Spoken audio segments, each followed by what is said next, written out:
ഈ പണം സാറിന്റെ അല്ലേ? സാർ കയ്യിൽ വെച്ചോ.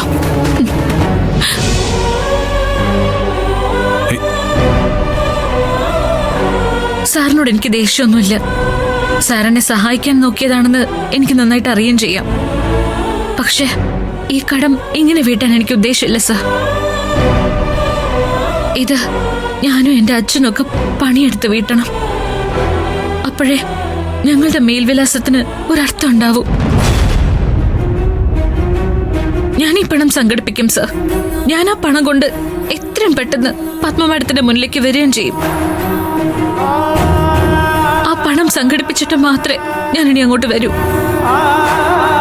സാർ പോയിക്കോളൂ.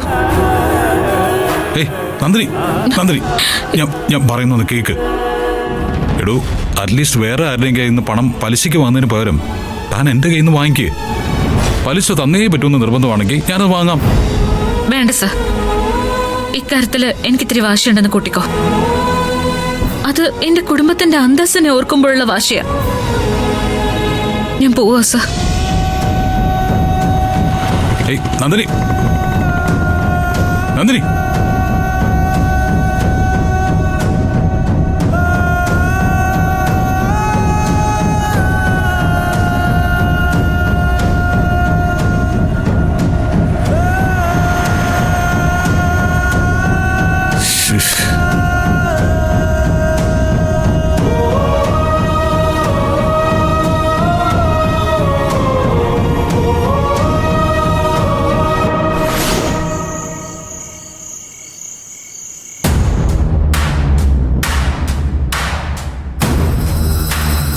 വലിയൊരു കാര്യം ചെയ്തിട്ട് ക്ലീൻ ആയിട്ട് അങ്ങ് പൊട്ടി.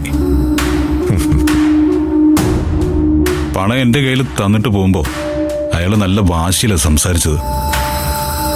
പക്ഷേ അതെന്നോടല്ലെന്ന് എനിക്ക് നന്നായിട്ട് അറിയാം.